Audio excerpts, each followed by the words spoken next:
श्री स्वामी समर्थ. जय जय स्वामी समर्थ. स्वामी भक्तांनो, मी देवाकडे एकच प्रार्थना करेल की तुम्ही सर्व लोकांनी घाणेरड्या लोकांपासून लांब राहा. त्याने कितीही चिखलाचे शिंतोडे आपल्यावर उडवले तरीही आपण लांब राहावे. कारण ते म्हणतात ना, जे आपल्याला शिंतोडे उडवतात तेच चिखलात पडून गिरतात आणि मागतात. तर स्वामी भक्तांनो, राग, क्रोध एकदम शांत ठेवा. कोणी तुमच्यावर कितीही जळत असेल, जळू द्या. कारण जळून फक्त खाकच होणार आहे आणि त्या खाकीची राखच होणार आहे.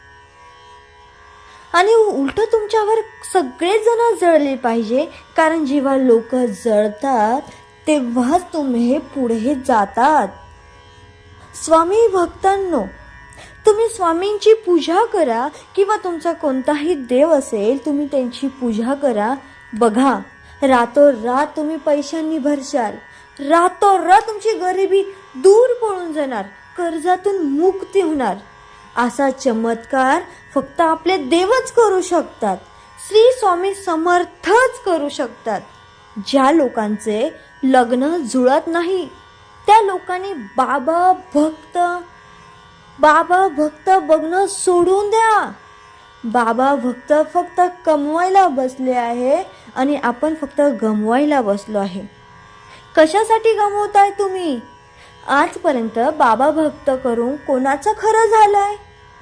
तर मी एवढं सांगेन स्वामी भक्तांनो, की तुम्हाला खरं स्वामी भक्तांचा आशीर्वाद मिळवायचा असेल, तुमच्यावरचे संकट टाळायचे असेल, ज्या लोकांचं लग्न होत नसेल त्यांची स्वामी समर्थांच्या मंदिरात जाऊन, चरणात जाऊन त्यांचं दर्शन तर घ्या, त्यांचा आशीर्वाद तर घ्या.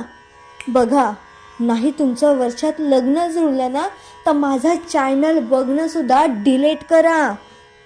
अक्षरशः सांगते, मी स्वतःचा अनुभव सांगते की माझ्या आयुष्यात खूप घाणेरडे मुलं येऊन गेले, दारुडे मुलं येऊन गेले, शेतीत काही कमवत नसून सुद्धा मोठे की दाखवणारे मुलं आले. खूप काही गोष्टी मोठ्या घडल्या. पण मी स्वामींच्या मंदिरात जाऊन, त्यांच्या कुंडात जाऊन दर्शन घेऊन, त्यांचा आशीर्वाद घेऊन आज मी माझ्या संसारात, माझ्या आयुष्यात खूप सारे आनंदी.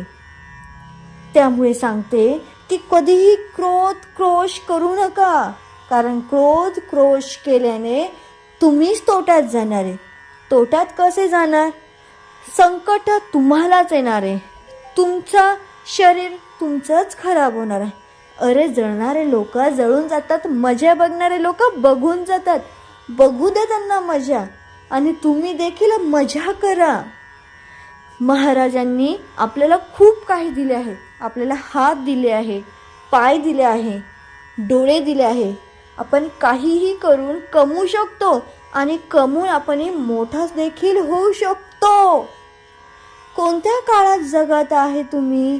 तुम्हाला सर्वात महत्त्वाचं सांगू का, की हे काळ खूप घाणेरडा आहे. हे कलियुग संपवण्यावर आलं आहे, संपुष्टात जाणार आहे. तर तुम्हाला सांगते, आनंदात राहा, आनंदात जगा, आनंद करा.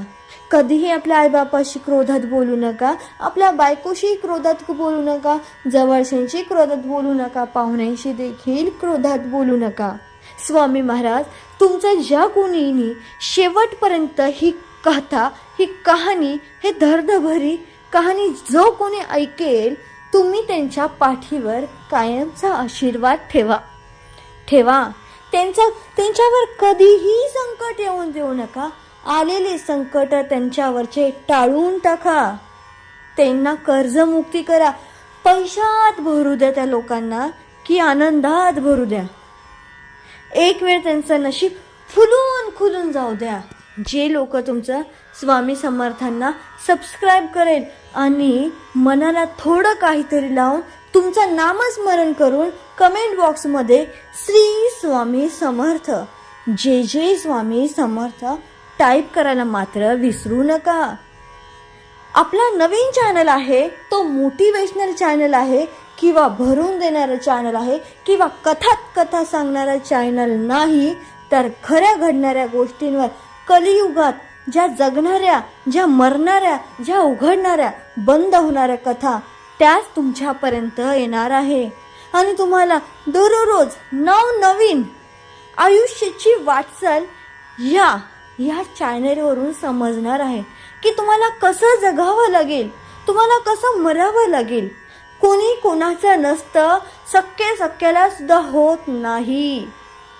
त्यामुळे आपलं कुणी आपण वैयक्तिक आपणच आहोत हे समजून पुढची वाटचाल चालू द्या. आणि सर्वात महत्त्वाचं म्हणजे दररोज तुमच्या देवाच्या दर्शनाला जा, म्हणजे जाच.